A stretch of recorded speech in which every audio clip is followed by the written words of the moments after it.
Jeff Ogilvy survives Wingfoot. Now the moment Aaron Baddeley has waited for. Gary Webb is the 5-time Australian Open champion. Golf at its best by one of the best in golf, Peter Thompson. Stand in front of a crowd like this today and win the PGA Championship is pretty special. He's done it at last. Greg Norman.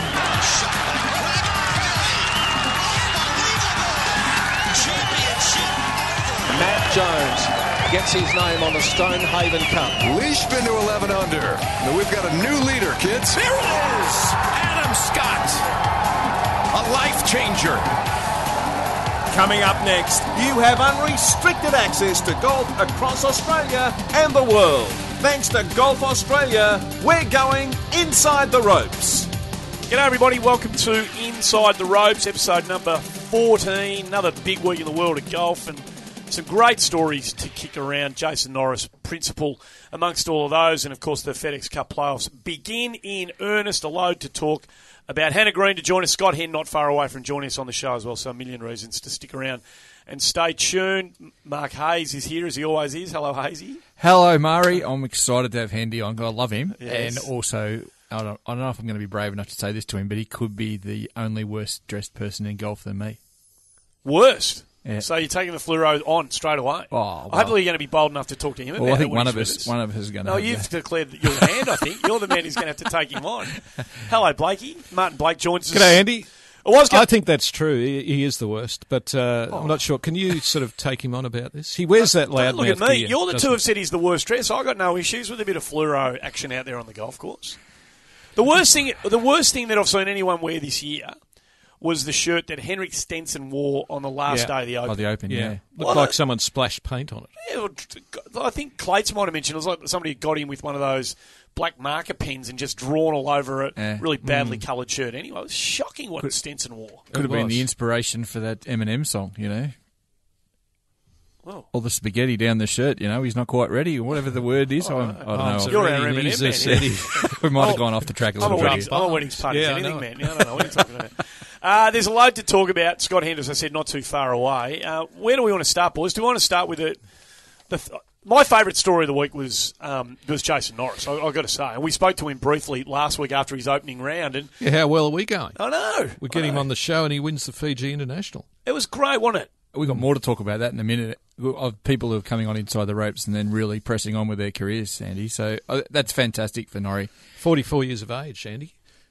Gives us all hope. Pretty handy. And 2 years of exemption European Tour, which is, as I've said to you before, should really be called the World Tour because they go everywhere. It's just huge for Jason Norris. So this guy who has been on the Australasian Tour, a prominent member for, I'm going to say 20 years. Yeah, 15 to 20 years. 15 to 20 years. And he'd all but given up the realisation of being a full-time touring pro, hadn't he? I mean, he was picking and choosing. He had a club job at Glenelg, and he'd pretty much said, well, that's it. I'll play here and there when it suits me and I can get to a tournament. Work lets me have a go. But he's clearly in the last 12 months or something's clicked and he's decided to have a go again. And what a fantastic realisation for him to beat what was a pretty good field up there in Fiji. Yeah, literally less than a month ago. He's still at the Grange. He was The Grange, not selling. the, as Blakey put it last week, selling jumpers, Selling but jumpers. also giving lessons and things like that. Just he'd gone back into the vocational pro role basically. And was living that life, which is a great life in itself. But something in him just said, I've got to have one more crack, and I think he convinced his beautiful bride to have a go. And now we're going to see him on the mountaintops of Switzerland in a very short space of time, man. He's crooning away there. Playing. How you going? You ever go and say it, Blakey? Grand Cerciado. Go on, Blakey. You ever go? Oh, I'm done with it. I can't even get Eminem lyrics. I think that's where Adam Scott lives, is it not? Yeah, He's got it's Cercier. He's got a joint there. It is that I don't know what hole is. Got to give it a bit of the cron. The 12th or the I can't remember what hole, but it is the best locked off shot in the world of golf on an annual basis. That one where the sort of tabletop green at the top of the hill, and it's that infinity view on the other side. It's just magnificent. But don't the commentators let you know about it? Oh, they do let you know about it. Hey, I'll tell you what, Hendy's missus will be happy if she's getting a trip to a business class flight over there, and he's rewarding her for all the time and effort that she's put into the career build. Correct. Hey, he was on with the boys on RSN Breakfast during the week, and talking about what the future now looks like for him, and it's a real game changer for Jason Norris. Yeah, definitely life changing. I've still come back down to earth. I've been on the phone for 3 days, been doing media. It's all a different life. I'm not used to that much, and it's great. To be able to go to Europe. I'm heading off in another week, so it's pretty amazing stuff, really. The European Tour handing me a schedule, and the Asian Tour handing me a schedule, and you look at it, and my jaw hit the ground. I'm like, wow, I haven't played that many tournaments in 21 years of my career playing for that much money. And you look at them, they're all $5 million US, $3 million US, $7 million. You just go, unbelievable. They play every week, and to be exempt in 95% of them is just outstanding. You can hear the excitement in his voice, can't you?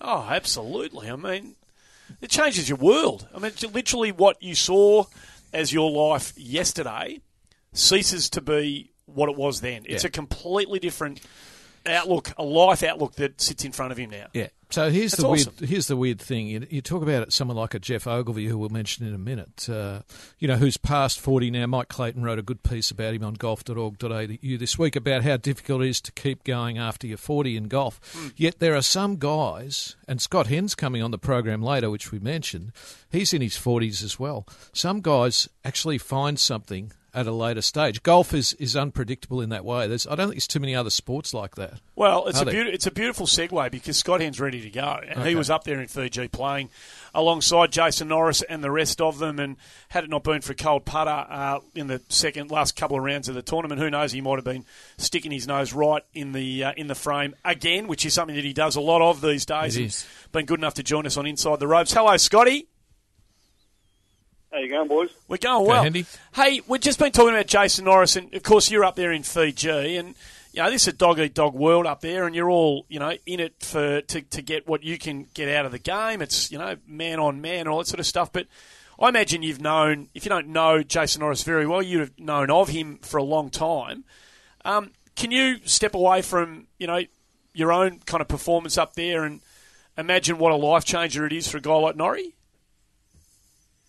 Yeah, well, I'm fortunate enough that I do know Norrie very well, and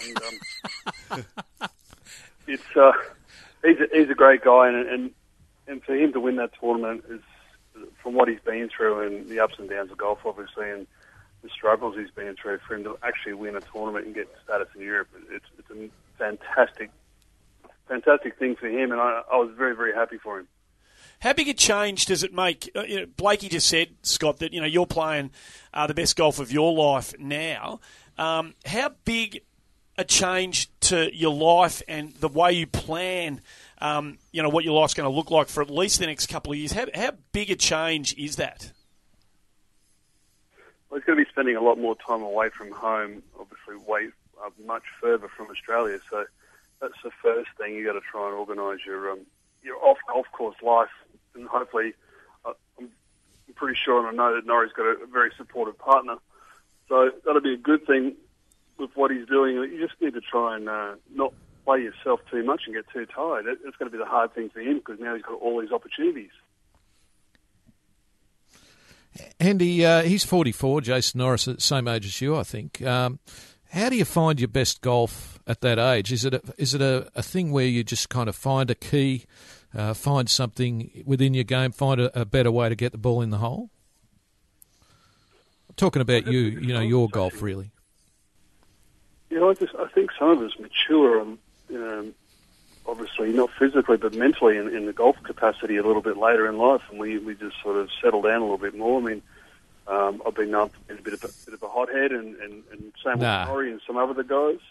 But, we settle down a little bit, and I guess we sort of find something. I don't know, I can't put my finger exactly on it, but some reason it comes together a little bit better. Because do you play the same game? Because you've always been a big hitter. It's always been said that you're a long hitter, but have you found do you play different in a tactical sense or a course management sense nowadays? Are you more conservative, do you think, or do you know when to really go for it?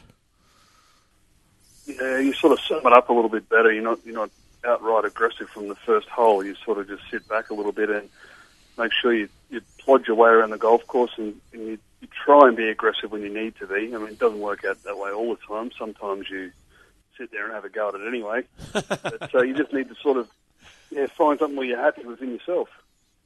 Are you happy plodding? I can't imagine that you'd be happy sort of plodding your way around a golf course sort of too often. Is that something that has that been one of the keys that Blakey was talking about that has unlocked this really good form that you found yourself in the last few years? Yeah, well, I'm generally aggressive by nature anyway, and I sort of match my golf. You find some people's golf, it's a strange thing, some people's golf matches their personality and the way they are. For some reason, I like to be a little bit more on the front foot and have a crack at it. And when I don't get to have a go at it, I get very frustrated. So that's when I say you've got to find something within yourself. Sometimes you've got to sit there and go, well, I want to have a go at it, but I can't. And I think it's just with age and experience, that comes a little bit easier to sort of ease it back a little bit. Andy, it's Mark Hayes. Clearly, by now, ultimately you would have probably loved to have had 3 green jackets and a couple of claret jugs or whatever in your cupboard there, but would you have changed anything to have gotten to where you are now? What would you have done differently, if anything at all? I'm pretty happy with what I've done, mate. I've came from a military background. My dad was in the Air Force. We didn't have much. We got what we needed. I've managed to work my way from playing on Air Force golf courses, 9-hole golf courses, up through the ranks and making money out of my job, loving what I do. If I could possibly change something, it would be to be a little bit more in the mental position I am now. It'd be nice to, people always say, geez, it'd be nice to know what I know now and be 20 years younger. You can never have that, but to be a little bit more up there mentally and know the game a bit better and know myself better when I was younger would have been great. Mate, I put it to you that you are Australia's most global golfer, and I'm including Day, Scott, anyone in that mix there. How does that sound to you? I mean, it's an incredible thing for, you were under the radar for a long time, no offence, but you are Australia's most globally recognised or your most global golf citizen that we have. I bet you've been through a few passports. Yeah, fortunately, I was able to get 2 passports there from the Australian government. It was great, and I've used both of them. But in this game, if you don't travel, you don't earn money. It's pretty much all there is to it. I mean, I haven't got the luxury of being back on the US tour, just travelling around the States. But as guys, as Australians, our home country is a long way from nowhere, and we have to travel a lot to play, and that's just the way it goes, unfortunately. Are you proud of that, or would you like to be based somewhere? Oh, well, I'm based in Florida, obviously, but yeah, I'd love to be. Obviously, if it's not your dream and not your goal to be on the US tour, then I think you're in the wrong job. I'd love to be in the US playing full-time, week in, week out of the US, playing for $7 to $10 million a week, and that'd be lovely. But, you take what you can get, and that's all there is to it. So, mate, you find yourself a few weeks ago in a very, very, very high-profile group with Hideki Matsuyama at Firestone. Does that open your eyes? Does it scare you? Does it encourage you? What does that do? Because that you are right where you want to be, according to what you just said. Yeah, well, I'm not scared of anything. You got to stand up and face it. It's the only way you got to do it in this game. We're all equal, just at that level. And sometimes a little bit of a spark gets the guy to go on and kick on. Playing with Hideki, I know Hideki. I've known him for a lot of years, and he's a fantastic player. And the way he played on the Sunday was phenomenal. I shot 3 over on the Sunday and felt like I had 120 standing there watching him play. So it's a little bit disappointing in the sense that if I had a shot 2 or 3 under on Sunday, I may have had PGA Tour status. That's the only thing that really disappointed me. So Scott, you say you're not scared, and absolutely, that's the truth, obviously. But when you are playing in these, the WGC events and these major championships, and you're playing alongside, guys who sit number one on the money earning and these big groups, do you feel more comfortable in that environment? Now, do you feel like you belong there now? Whereas perhaps, and correct me if I'm wrong, maybe once you didn't necessarily feel like you belong there. Have you always had that confidence in your own game? Is that kind of developed in the last 4 or 5 years? Well, I put it's akin to like when you first turn up to your first day of high school or your first day of university, and you don't know what's going on. You feel a little bit uncomfortable with all these other people around that you've you think are great achievers and have achieved all the stuff in the field.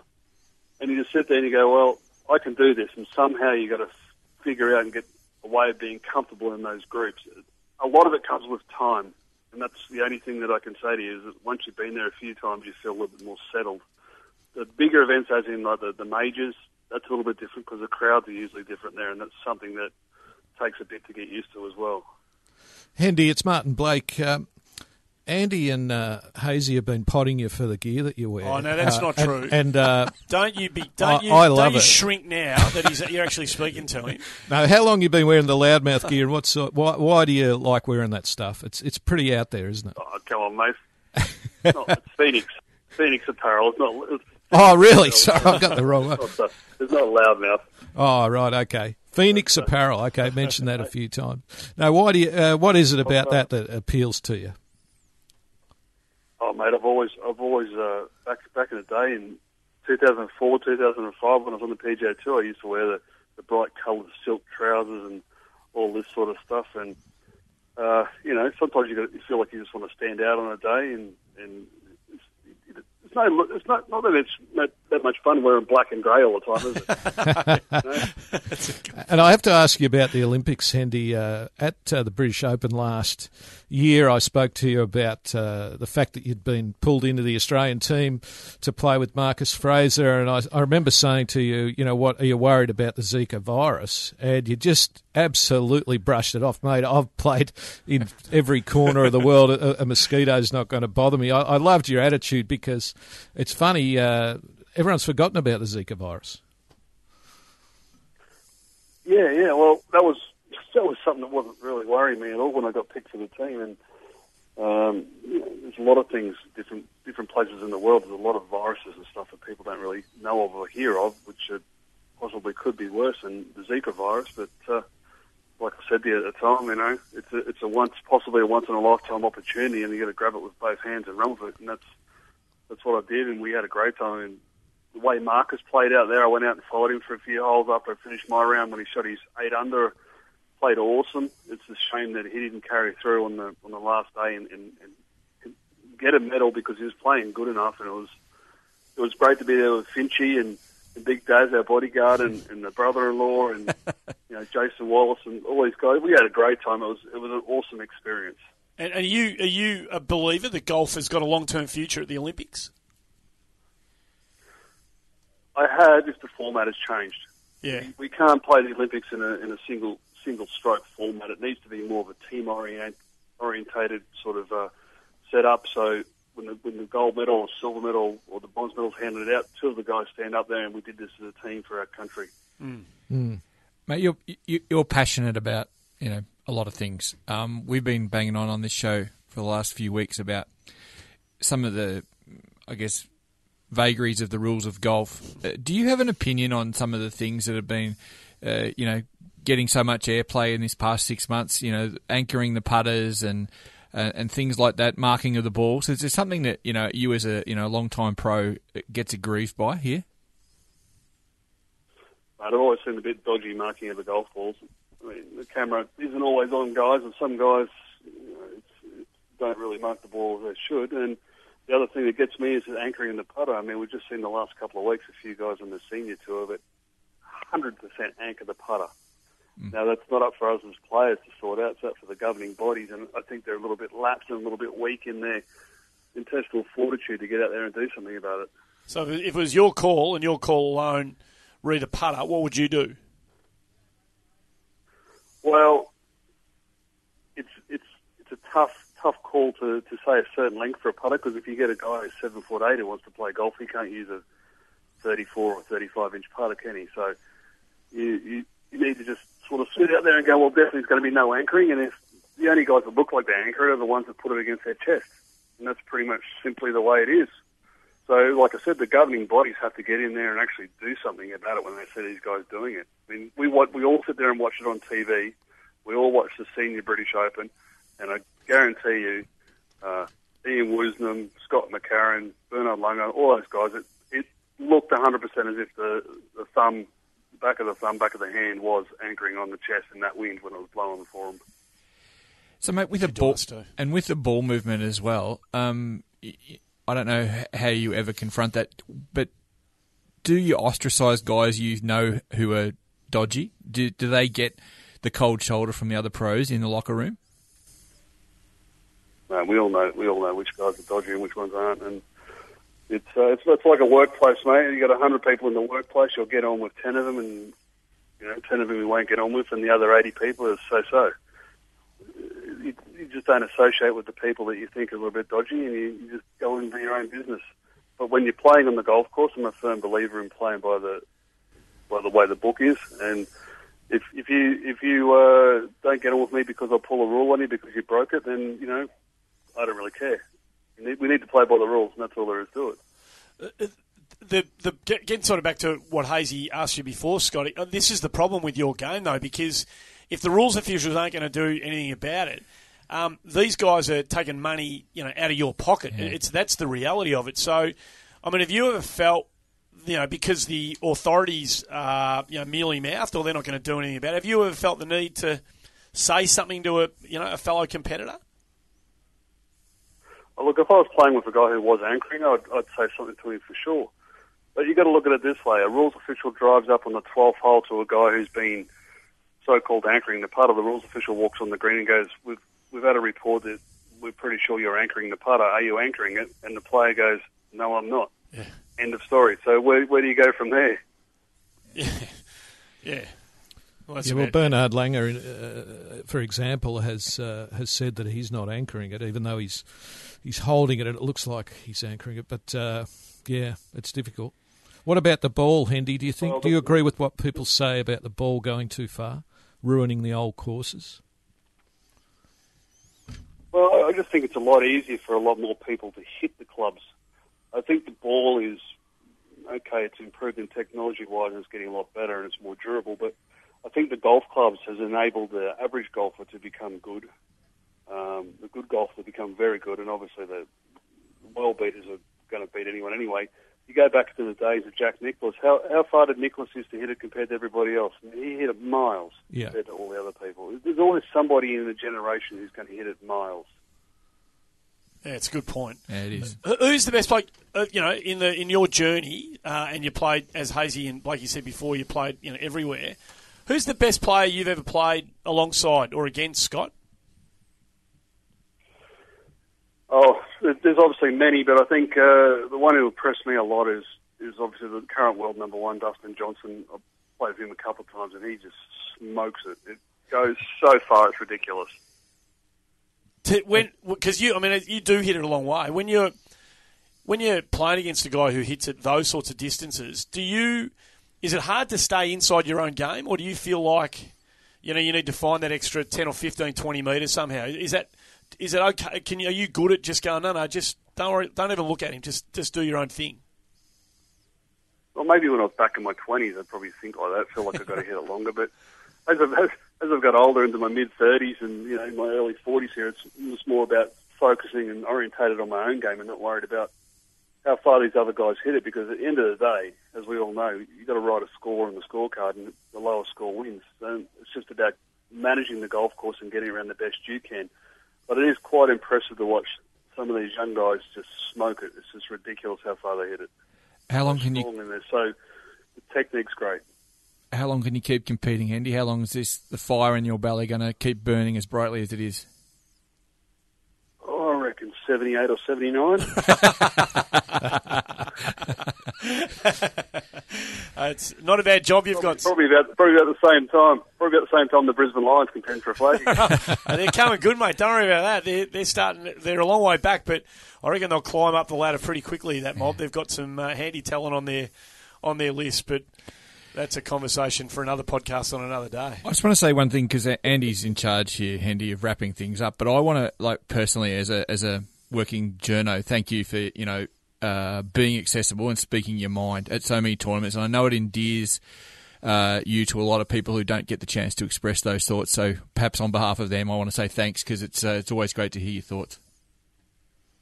No worries. Anytime, fellas, you know me. I'm not scared to broach the issue. Doesn't worry me at all. I've been around long enough, and some people like me, some people don't, but I'm not going to lose any sleep over that. Well, we do. We like you, and it's been a joy to have you on the show. Thanks for joining us on Inside the Rope, Scott. Too easy, guys. Thanks a lot. Scott Hend joining us on the program. Hi, this is Sherelle McMahon. Swing Fit is the fun, healthy, social way for women to get started in golf. You'll learn the basics of the golf swing and how to putt over a 6-week program and get your whole body moving through yoga and Pilates-style exercises. You don't need any golf knowledge or equipment. Simply turn up in comfy clothing and get started. You'll be surrounded by like-minded people and receive constant support. So get outdoors, meet new friends and learn a sport that you can play for the rest of your life. To find a program near you, visit swingfit.com.au. Hi, this is Rod Pampling. Anytime you guys want to tune in and find out what's happening around the world, listen to Inside the Ropes. Great way to find out what the Aussies are doing. Keep your ears on. He's a fantastic ambassador for the game. And it's a really good point you made, Hayesy, about the accessibility that you and the working journos that you as well, Blakey, obviously have always enjoyed with people like Scott Hend. The game in Australia really needs people like him. Absolutely. We've had the good fortune to talk to Matty Griffin and Jeff Ogilvie and other people in the same category. But Hendy's a rare beast. He's probably over and above them because he literally doesn't care what anyone thinks of him. And you can say that about Jeff Ogilvie in terms of voicing an opinion, but I still think he's got some sort of element of his, internally that says, I wonder what he thinks about that. I wonder what she thinks about that. Hendy doesn't care. And I say that in a good way. Like absolutely, he's just free in his thoughts. And I've just a great, I think it's a funny little anecdote, Andy. I hope you don't mind me sort of sharing it here. I was at the 2015 Open Championship at St Andrews, and Hendy got absolutely stitched up by the rulings where he was on the course in those ridiculously crazy winds that forced the suspension of play. He was made to putt out and keep playing, and other people stood their ground and were allowed to stand their ground by inactive officials who were probably scared of their names as opposed to Hendy, and they pushed him through, and he played magnificent golf in the worst possible conditions and missed the cut by a shot. Came off, went postal, absolutely ballistic at a whole range of people, not least of which was the R&A and the officials acting there. I was standing next to Brendan James of Golf Australia magazine, and we sort of looked at each other. I've never heard quotable quotes like this off a golf course. So I filed the story dutifully and, exactly as cast, and Blakey, back in the GA headquarters, had the dubious honour of editing it. And Blakey, I don't know if you've ever seen anything like it. I was almost straight on the phone to the legal department at that point. Oh my goodness, can we publish this? Anyway, we did. I think we might have watered it down a tick, but it was difficult. Watered down about 3/4, and we still had a lot of calls. Yeah. I'd love him. Yeah. He may not want to ever have a beer with me. That's not what I'm saying. But I just really appreciate that he comes off and tells it to you like it is, and you know where you stand. And he's a world-class player too, isn't he, Blakey? That's the thing about him now. Is you asked him the question right off the top about why now. Well, it is now, and he's doing it at this age, and he's playing the last 3 years have been his best 3 years ever. He won in Asia last year. He's won 9 events in Asia, Scott Hend. He hasn't declined at all. He just keeps playing the same, and in fact, a little bit better. So not too many. And I just loved that comment last year about the Olympics. Zika virus, Zika virus? Couldn't care less. Yep. And not too many people on any major tour in the world winning Order of Merits over the age of 40. No. It really says everything about him, and particularly in an emerging part of the world like Asia. We saw what Jazz did in the final. I'm not even going to try. Come on. No chance. I like just calling him Jazz. You're a broadcaster. I can't. Give it to us. JJ. We saw what he did. The Thai golfer, you mean? There are that many good players out of Asia at the moment who, in their conditions, are remarkable players, like unbelievable players, and Hendy has got them covered. Yep. So it's not a walk in a park over there. It's not a good player going in there and just cherry picking. No, he beats some high quality players in familiar conditions to them week in, week out. Correct. FedEx Cup, boys, it starts this week. We're off to the Northern Trust. It all kicks off. We've got 5 Australians have qualified, but they're not all going to... 6 with Scotty, but Scotty's not playing. To play. Of course, so 5 will be playing. Yeah. We're not unhappy about it. We understand why Scotty's not playing. It's not even an issue, really. Are we surprised? People would be surprised to know that Cameron Smith's the second highest Australian qualifier in, wouldn't they? They would. People would find that. I think he'd be the third. I think we've got Leishman 14, Leishman. Yeah, Smith 14. Smith 40.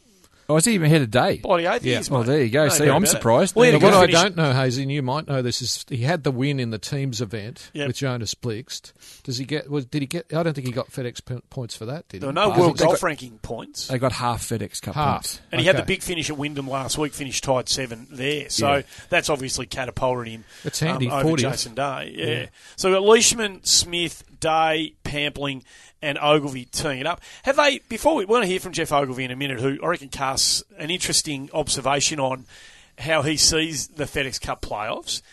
You know, we love sport. We love all sport. And generally the playoffs are the time when we're supposed to get like super engaged. It's not the home and away. Do you feel that has worked with the FedEx Cup playoffs? Has it captured your imagination the way they would like it to? Well, I don't think it captures my imagination in the sense that, you know, the major championships are what does that, and they occur through the year, as opposed to a domestic football season, which has a defined crescendo right at the end. So in that sense, it doesn't capture your imagination. But I do think the players now are actively working towards it and fine-tuning their schedules to get there. But whether they're going in there with that sort of, you know, dog-eat-dog sort of attitude that you'd expect in a football final series, whatever your code is, you know, I don't think that happens, Andy. Will you be getting up in the morning having a look at it? I'll watch it. I don't mind it. I don't mind the system. It's a Tim Fincham, former commissioner, creation to try and create some interest at the end of the year after the majors finish. John Huggan, who we've had on this program, who also writes for golf.org.au, Scottish golf writer, great man, he might even be listening to this, he cannot stand it. He thinks that the bluster and the PR that comes out of the tour and on the television coverage is way over the top. Is he correct about that? Yeah, he probably is. I reckon he is too. Yeah. But look, at the end of the day, they back up the truck, don't they? The players this time of year. All these 4 events are all worth $8.5 million US. If they can get into if you get into the top 30, play the Tour Championship at Atlanta.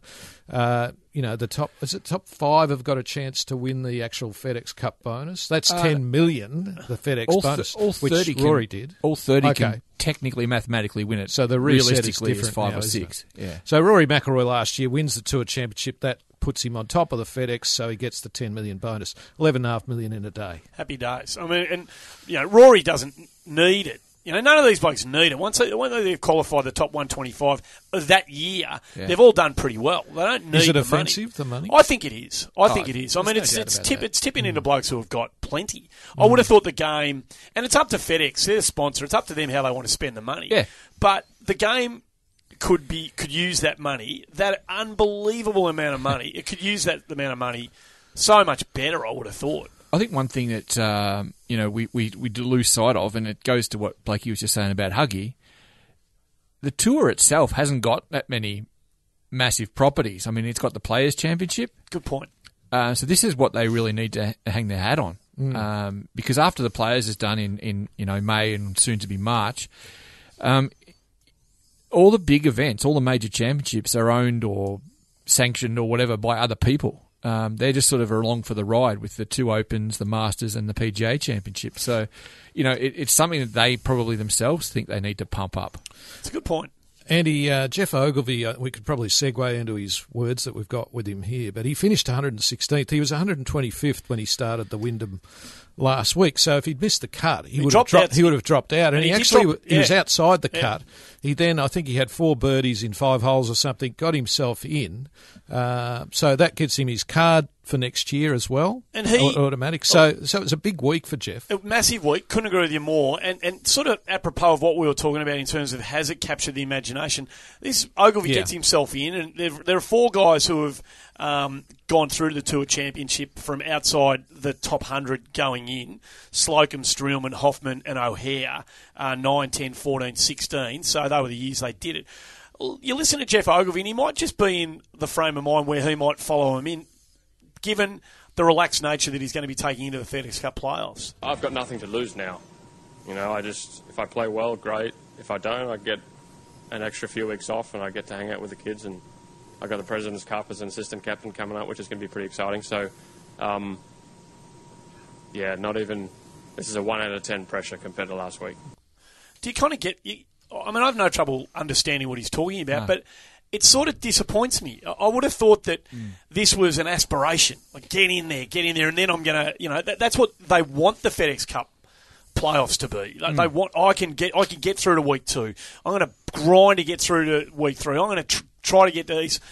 That is what they, I think, want the players. But for Jeff Ogilvy, it's, well, I've had a great year now. Who cares whether I go past week 1? Because there's a million other things I'd rather be doing anyway. And got the ticket for next year. Exactly. Did you see the I think it was an Instagram post that his wife Julie put on Instagram with one of his kids sitting at the breakfast table and saying, it was a great thing. It's worth looking at if the listeners can get hold of that. It's just Jeff sitting at the table with one of his little kids and Julie just saying, that she was talking about the pressure that he was under and stuff like that, and what a big week it had been in the household because golf doesn't define him. It was something along these lines. Golf doesn't define him, but it's his livelihood. Isn't it? Yeah, well, that's great. And isn't it nice that a guy like Ogilvy, from his amateur days, has been, like as fierce a competitor as anybody that Australian golf has produced? I mean, he is, he's been a tough fighter. Top 3 in the world. Isn't it nice that he still, when he has to, he can still dig deep and find what it takes to get himself inside the cut? He said some fascinating things in a press conference before this Northern Trust this week, basically saying... along those lines, he said, if I'm prodded, my best is still right there. He just needs to get prodded these days. Yeah. So he got prodded, clearly at the Wyndham, and away he went. 29 on the front 9 on the Sunday. I mean, it was extraordinary golf. Just 6 under, just right when he needed it most. That's gold. I mean, hopefully he puts himself in a position where he can make that really pay in a major again one day. He thinks he clearly can. And in Clayton's piece that Blakey referred to earlier, he says his swing is exactly the same as it used to be. So it's just a matter of, for him, getting that groove on, finding his putter when he needs it most. A fascinating thing with Jeff Ogilvy, he's almost committed himself to the Australian Open effectively, which is great. And I thought, that's good. another elite PGA Tour player coming back. Went and did a little bit of research yesterday, Murray, and he made his debut in the 1995 Australian Open as an amateur. Was low amateur, finished tied 15th. He's missed one Australian Open championship in that time, and it was the year that he was trying to get his PGA Tour card at Q School. So he's been not only a good player overseas, he's dedicated himself to coming home and giving back to the game, and also I think he talks up a good game for when he's away. Like he's an active recruiter. Yeah. It's great, and gives back to the President's Cup in that vice captain's role. I really appreciate what he does too. I don't want to make this sound sycophantic here this week, but we're talking about a couple of really good players on both levels of the game. Yeah, kind of milk and honey kind of mood today, Hayesy. I like it. That's nice. Very positive. Makes a change for you. You don't want to make Andy laugh because he's done the intercostal muscle. Just don't. You can't. You can barely sit still in the chair. That's no good. I want to get to your column before Hannah Green's not too far away from joining us. I want to get to your column in a moment, but before we do, just there's a bit of amateur news that we should touch on. So we talked last week in the middle of the US Amateur Championship. We had a few still going, a few live chances. We got down one into the quarterfinals. It was Travis Smythe. Tremendous effort. A guy from just outside Wollongong. Plays his pennant now at pennants, I should say, for New South Wales at St Michael's. Outstanding young bloke. We'll get him on sometime soon. He got down known as the man bun. The man bun. Yep. He got down to the quarterfinals and eventually lost on the 18th hole to the eventual champion, Doc Redman. So, he can hold his head high there, Trav, and he's climbed to a world high in the amateur rankings. I think just around 20 there somewhere. So, really making a fist of it. Won't be long until he goes pro. One of the things he's got to hang on for here is the Asia Pacific Amateur Championship, which is probably the other key piece of amateur news, is that the top 6 guys at the time the rankings were set. The cut-off date, he made that team clearly with Harrison Endicott and Dylan Perry, also of New South Wales. Great effort by those guys. 2 from Queensland, Shea Wolves-Cobb and Charlie Dan, and, of course, Min Woo Lee, one of our favourites. So they'll be off at Royal Wellington at the end of October, trying to get their ticket to the Masters next April, of course. And one last thing, probably, Andy, from the amateur world.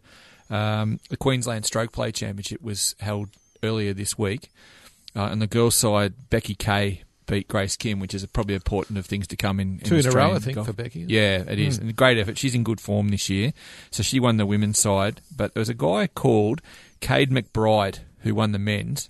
And I just want to read this. In one 18-hole stretch, Andy, I think it was his third round, he shot a double bogey on the first, a double bogey on the third, a triple bogey on the fifth, and a bogey on the 12th, and shot an even par 72. With 3 sevens, wasn't it? 3 sevens. Yeah. It was an incredible card. It's like one of my cards. Yes. It's extraordinary. He's played the par 5s in 2, 4, 5, 4 over. He had one birdie and a 4 over on the par 5s that you meant to gobble up as a good player. Yeah. One of the more extraordinary rounds of golf. So congratulations to Cade McBride and Becky Kay.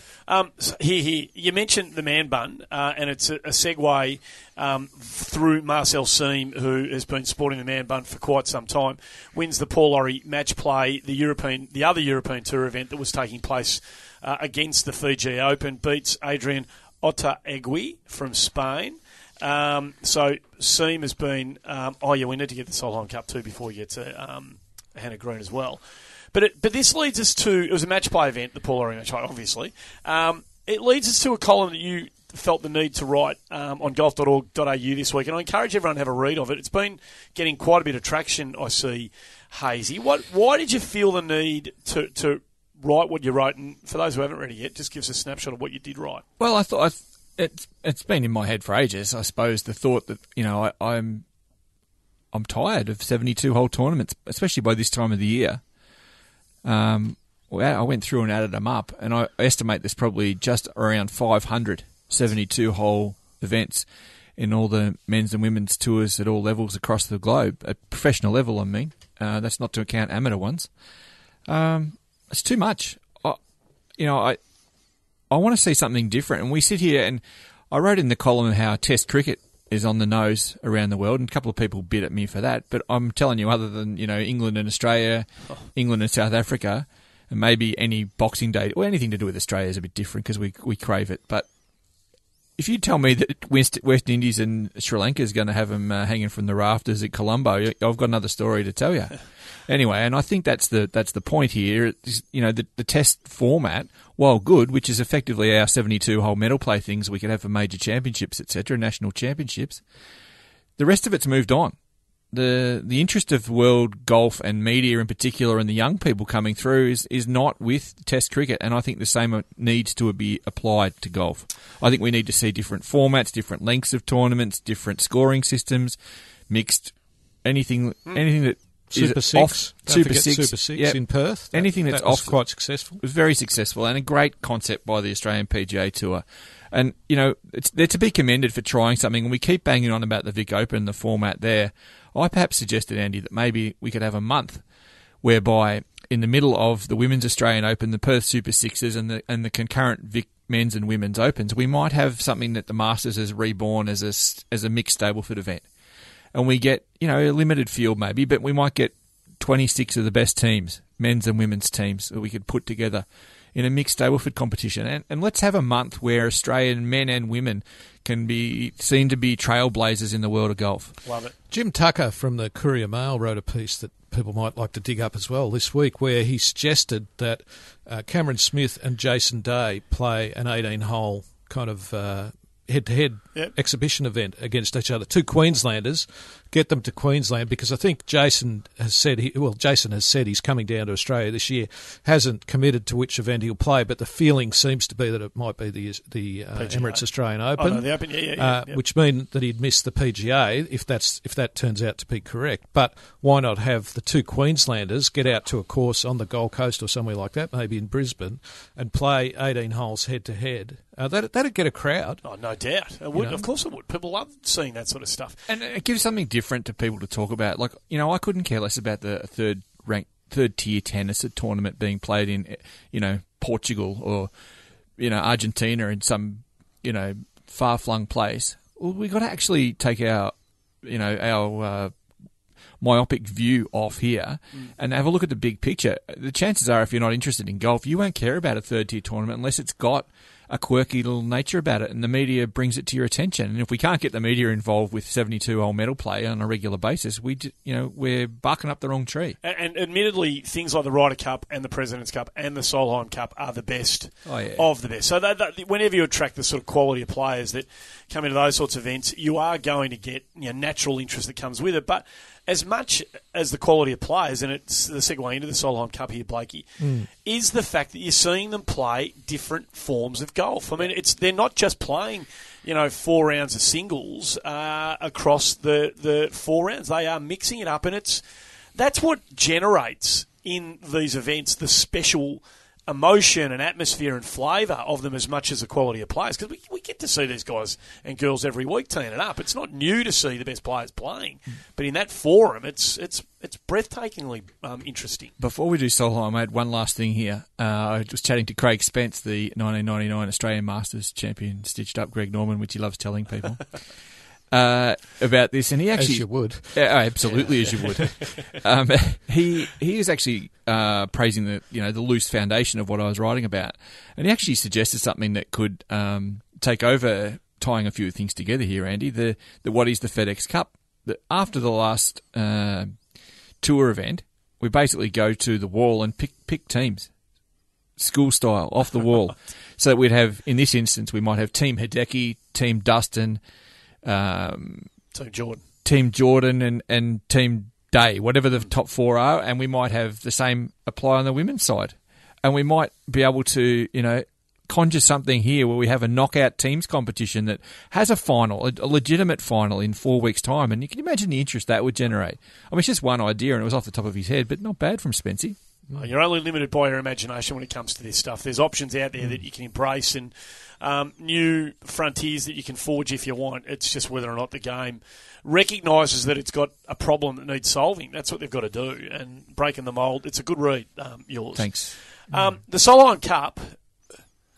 won by the US? Dominated, really. I mean, it was really probably... They went out hard early? Yeah, they established, a fairly significant lead. Momentum. Isn't momentum a fascinating... If you knew how... But they had it. They had it early, and at no stage did they really let it up. They just... The home ground advantage, home course advantage, and the fans drove them, and depth of American golf, it's pretty hard to match that. So they pop Danielle Kang into the team this time for the first time. She dominates. They've got Lexi Thompson there. It was a great match on the last day. Lexi Thompson and Anna Nordqvist Nordqvist went out to 4 up lead, and then Lexi Thompson was, Julie Inkster, the captain of the American team, was sort of hugging her on the fairway. She was very upset about the way she was playing. She ends up getting back to square the match, but it was terrific. The interesting thing that came out, it was Julie Inkster said afterwards in her press conference, Hayesy, you would have cottoned onto this, that she felt that women's golf generally across the board just didn't get the respect that it deserved. And I absolutely agree with her. So, and I'm sure you do, Hayesy, but she went quite hard at it. She said that, I think she was probably talking about corporates, media, etc. And I looked this up this morning. The leading player on the LPGA Tour, which is the biggest women's tour in the world, So-Yeon Yu, who we spoke to a few weeks ago on this program, her earnings this year are $1.73 million. She's been a dominant player, but she's earned $1.73 million. Pretty handy cash. Hideki Matsuyama, the Japanese player, leads the US PGA Tour. He's earned $8.12 million. So you're looking at 6 times as much, something like that. So, and it's because the corporate money and the TV money is there, and it's a dog eat dog. It's an open market, so there are no rules with this, I guess. But it's something we all have to be aware of.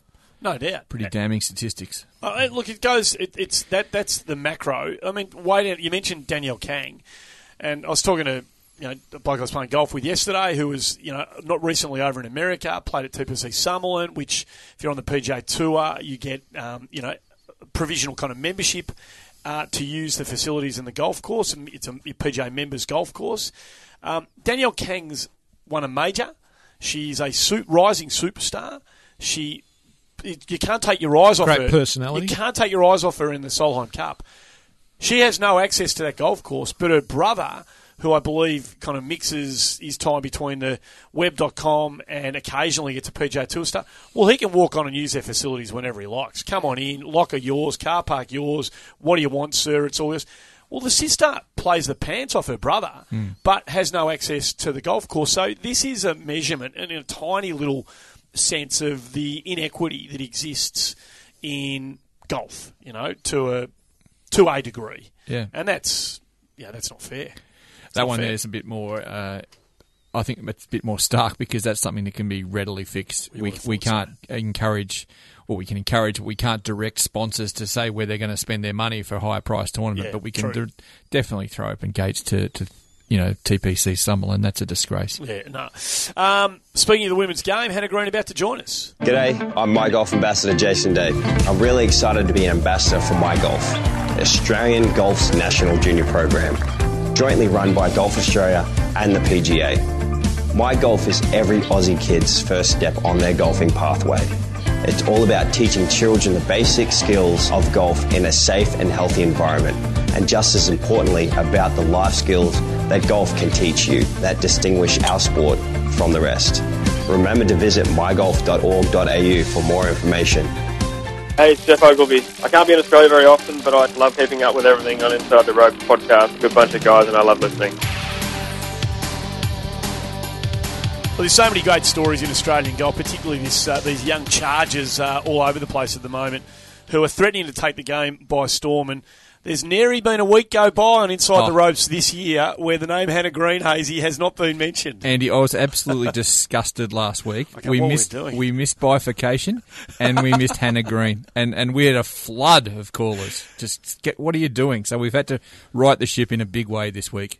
So we haven't got bifurcation on, but we have got Hannah Green on the show, who's been making some significant waves over there in the US on her first year as a pro on the Symetra Tour. She joins us on Inside the Ropes. Hannah, great to have you on the show.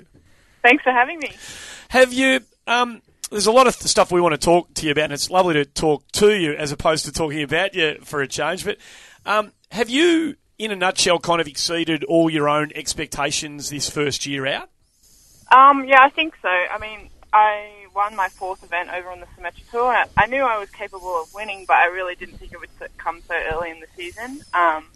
I definitely put myself in good position for my next 6 events to hopefully secure my LPGA card. But I did, obviously I have all my goals, but I think I've achieved them a bit quicker than what I thought, so that's always a bonus. So, yeah. How much pressure does that take off you? I mean, it's remarkable that you can head out your first year, still a teenager, and win a professional tournament on the other side of the planet. In terms of just releasing the pressure on you and making you feel like you belong and you're comfortable and you know, okay, I've got this. How big an achievement was that for you? Oh, definitely. Obviously, being in the top 10 it's quite a hard goal to achieve because it's completely out of your hand. Like, you have to play as well as you can, but some weeks you don't play well. So for me to be inside the top 10 since my fourth event has been really, like you said, it's definitely helped the pressure. I've still got a little bit of a buffer. I've still obviously got to perform well in my last 6 events, but the pressure's not there for me to have a win to creep back into the top 10. So that's nice. So, Hannah, you're number 5 now, and as you mentioned, the top 10 get a card to play on the main tour next year. What does that mean for the rest of the year? Like, if you stop playing now, for instance, do you think you would stay inside that, or do you need to still get a few results in there to make sure? Yeah, I think if I'm definitely going back to play. I'm leaving on Sunday, and I'm going to play all 6 events. There's 6 weeks in a row. Wow. I think if I didn't play, I would get knocked out of the top 10 because I know the girls that are behind me are obviously playing well enough to win. So yeah, I don't want that to happen. But if, say, I won the first 2 events, I think I would still continue playing on the Symetra Tour just so that I have some competition and something to play in. Otherwise, because my season finishes in October, so it's quite early. So I want to keep playing and make as much money as I can. And how's it been as a pro out on the tour? I remember Sue O going over to the Symetra Tour a couple of years ago, and she really, really struggled with the personal aspects, the living away from home, being away from family, that sort of stuff, and even just the going from city to city, the money aspects, all that sort of stuff. How's that been going for you? And what are your living arrangements and that kind of thing? Yeah, so I still live in Perth with my parents. I haven't actually gotten a base over in the US just yet. I found financially it was just not, in the plans to do it this year. Never really would have had the chance to actually been home. So I've been on the road for 4 months, just living out of a suitcase with my golf club. So it's a lot harder than you think. And that's expensive, isn't it? I mean, your prize money, just for the listeners to get a gauge of this, you've won $57,000 this year. So a lot of that's going to be eaten up by the travel. Yes, exactly. Luckily, I've been with the Symetra Tour. You can actually drive to events, and we can also get housing every week. So obviously that limits some costs, but still for an Australian to be all the way over in the US is going to be expensive. But I think I've done all right this year. I've tried to limit my expenses as much as I can without, not treating myself right. So. I was going to ask you about that, Hen. It's when you say on the road, you are literally on the road, aren't you? Like you must have seen some incredible things on the interstates and hopefully off the interstate freeway system. Yes, we've done a lot of driving, a lot more than what I've been used to living in Perth. It's not like I will just drive over to Melbourne for a quick trip, but no, it's been a lot of fun. I've been hanging out with the other Australians and Kiwis on tour, and we've tried to do some touristy stuff along the way, which is a good thing when you've been away for so long.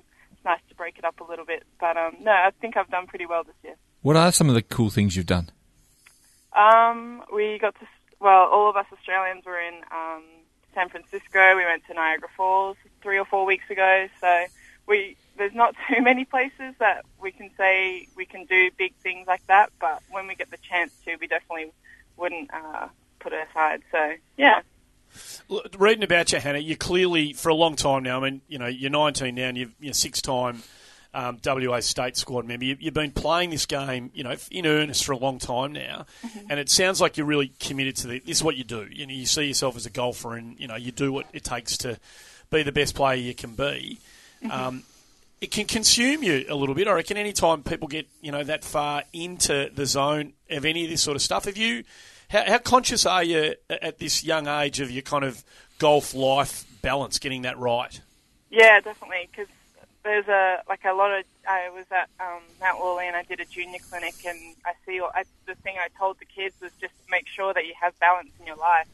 I remember the year after I graduated high school, I wasn't working or anything, so I was literally at golf every day, just hitting balls and putting and chipping, and I ended up going backwards almost, and I was just too technical, and I literally didn't have a social life, and I think that really, I guess, shocked me, and so I've definitely tried to balance my life as much as I can. Obviously, I must say I don't practice as long as I used to, but what I do now is definitely more appropriate and going to benefit me. So, yeah, I really think it's important mixing and balancing your life, definitely. And us grubby media types, we always like to sort of, stir up a bit of controversy. I'm going to actually throw you under the bus here. I reckon that you're going to start up a massive rivalry with Nana Madsen. What do you reckon? She's just pipped you at the post in the Women's Australian Open. She's got the Battlefield promotion probably just ahead of you. Hopefully we can get there for you in the next few weeks. Wouldn't it be nice to sort of have an ongoing rivalry so we can really... Because we're too nice to Danish people. Oh, plus, we want the headline, Hannah v. Nana. I mean, it's just sort of made for it, isn't it? Oh, really? Yeah. I know. It's just meant to be. It is. A good friend. Tell us you hate her guts and all this stuff that we're going to see some real biffo over the next few years. Well, if I can win another 2, that'd be great. I'd love to see the headlines. So. Hey, we are, I don't know whether you're a big consumer of stats and all that sort of stuff, but I was kind of having a look at your stats on the tour this year, and they're really impressive. I mean, it's unbelievable what you've been able to do, and you're top 5 in about 4 or 5 categories, and top 20 in about 3 or 4 others. But one thing I did notice, Hannah, you largely play 3-round events, and the couple of times you played 4-round events, in the 4th round, you've shot 64 and 69 and finished really strong. Do you think that that's a strength of yours, the stamina, your ability to play that extra round, to grind and grind and grind? Is that something that you see as a real strength of yours once you start playing 4-round events? Yeah, I think so. I've never seen any of the courses that we play out on tour, and I guess that's one of the disadvantages of being a rookie. I think it really helped me this year with the ALPG season, being able to play all the courses as an amateur. But I just get more comfortable seeing the course before the tournament. I might play 36 holes of practice rounds, and every time we play the 3-round events, I'm urging for another round most of the time. So I really like playing 4 rounds, which is definitely a good benefit because sometimes it's a long week. Yeah, I bet. Hannah, I know you've been listening to our podcast, and I'm assuming you've heard all the the WA people in particular sing your physical praises, that you're pumping the boys in the gym, for example. How does that sit with you, for one? But that's got to stand you in good stead in these longer seasons now that you've put in all that hard work as a base. Yeah, definitely. No, I did listen to that podcast. It was hilarious. But no, that was good. I don't mind, honestly. If I could outlift the guys now, then that'd be pretty impressive, but definitely not. But no, I think it's really important, definitely, that I got into going to the gym early. I actually really enjoy it. So it's not I don't feel like it's a chore or a thing that I have to do, like I'm really wanting to do it. And it's definitely helped with my body being on the road as well, traveling in a car for 8 hours and, playing golf week to week to week. It's definitely helped my stamina, which is really what you need out on the Symetra Tour. Back in your amateur days, Hannah, you were in the Kari Webb squad, and I think there was some social media activity from Kari after you won in Florida earlier this year. Do you ever sort of get much sort of text contact or anything like that with Kari? Because I think back in those days you went and stayed with her and watched her in a tournament and stuff like that, didn't you? Yeah. So I've actually reached out to Kari a couple of times. I got to see her at Kingsmill and I got to see her at the US Open this year. She let me stay with the girls, which was really nice. So I definitely reach out to Kari as much as I can, and she's really supportive towards my golf, which is really awesome. And I mean, it's not a bad resource to have, is it, as a young professional? Yeah, no, exactly. She knows. I mean, she's been playing golf for 20 odd years. I mean, professionally, so she knows everything about it. So it's really good to have someone who's been at such a high level, and to have her as a close friend and get feedback and ask for advice.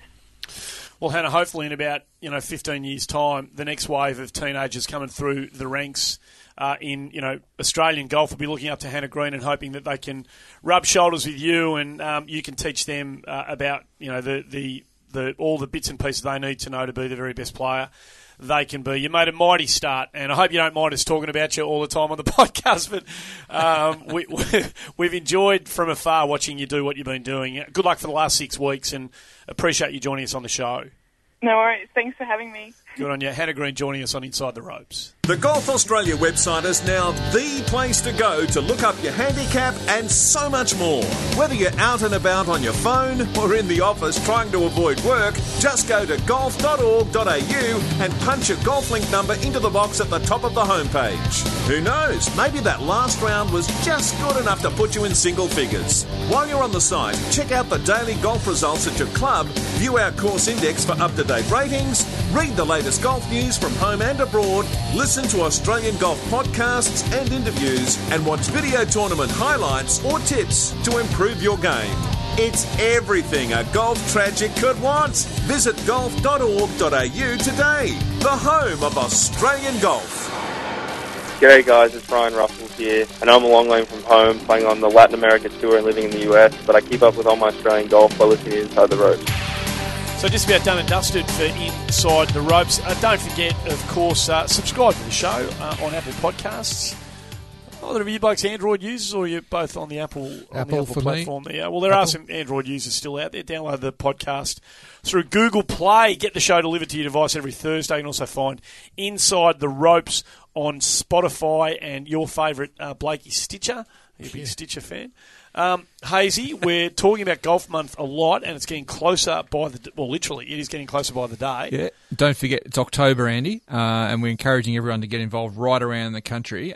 This time around, we're giving you the chance to win one of 4 ultimate golf bug adventures. That's the theme this year, golf bug.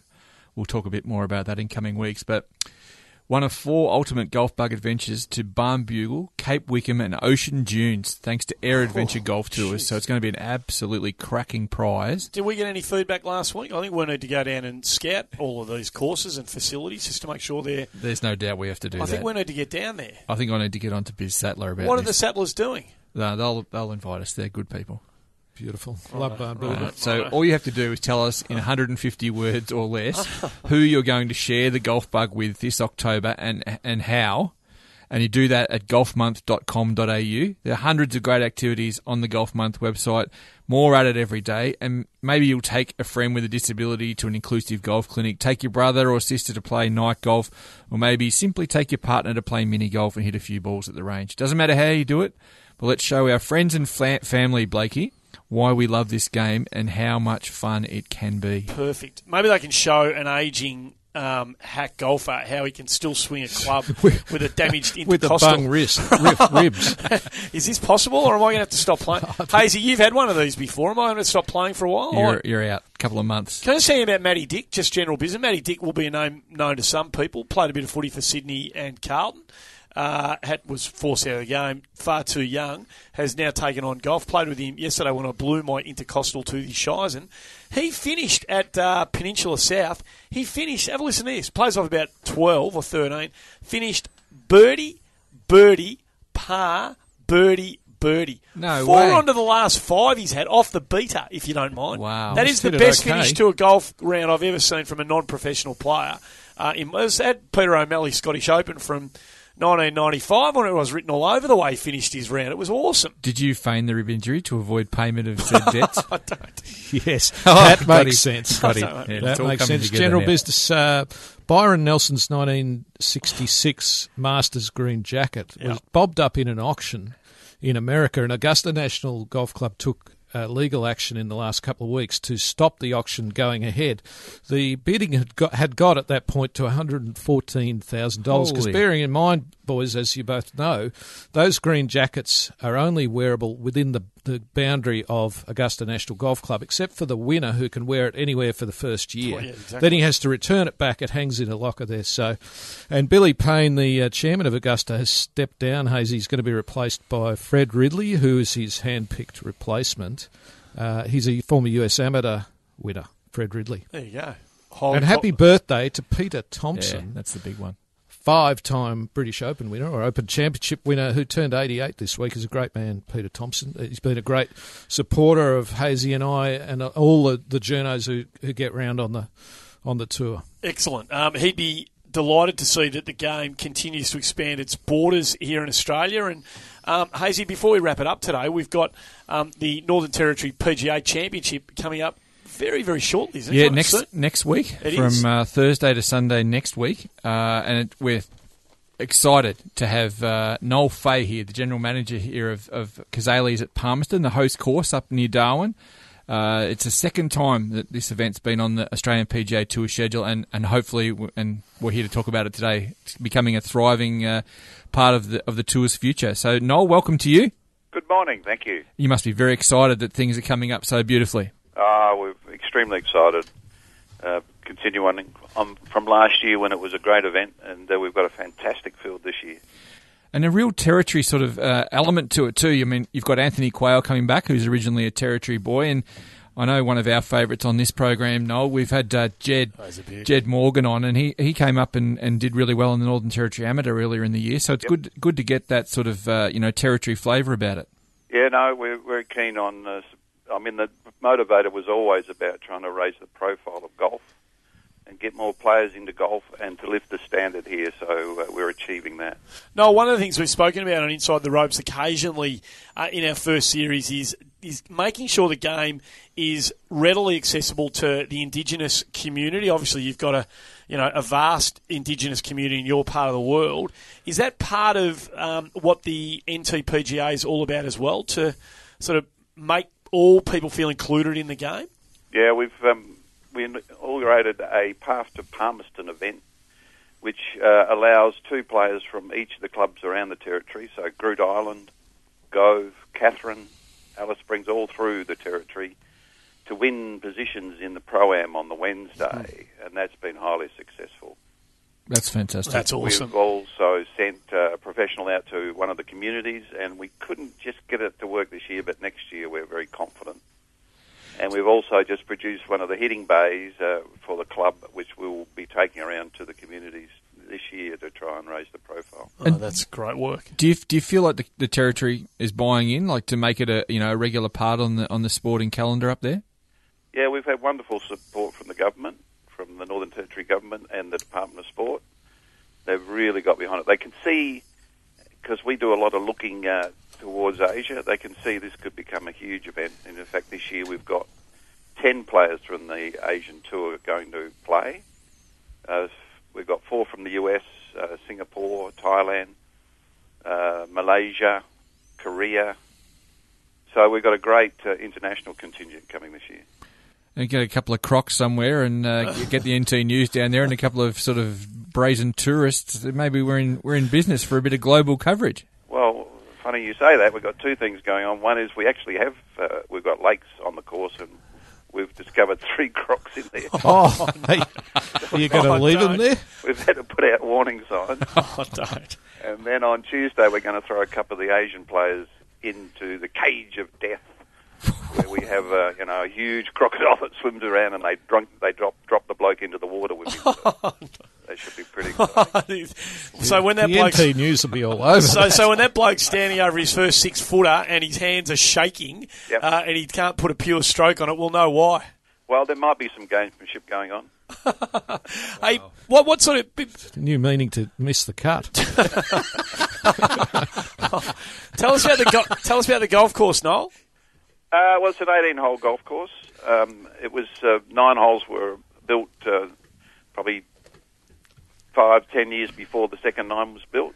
So it, in fact, has 2 characteristics to it. It has a lot of water on the front 9, and on the back 9 it's very tight. It's a very tight course. You need every club in your bag to negotiate it. Mate, it sounds like a fantastic event, and there's obviously some really important work to be done, in that part of Australia, expanding the game's boundaries and taking it to, new constituents. You're part of all of that, Noel. Have a great tournament, and we look forward to talking about how it all plays out on Inside the Ropes down the track. No, thank you very much. Very exciting. Good Thanks, on you, Noel. Noel Fay from the Palmerston Golf Club, the host of the Northern Territory PGA Championship. That's just about it, boys. We're just about done and dusted. Happy rehab, Andy. I hope you're back playing golf soon. Girdles, I'm told, Blakey, are a real key to be able to get over this as quickly as you might can. come up well in that. Is it really going to take 10 weeks? Every time we've made him laugh today, he's just cringing. Oh, no, it's unbelievable. I can't get comfortable. We apologise for any groans. We haven't had to change the rating of the podcast just yet, but a couple more laughs and Andy might... Oh, and we do need to just, for those of us, for those tuning in who thought Ali Whittaker might be here to have a chat about the Solar Home Cup, Blakey did a magnificent job in her absence, but such is the nature of global commuting, she just wasn't able to be here on time. No, she got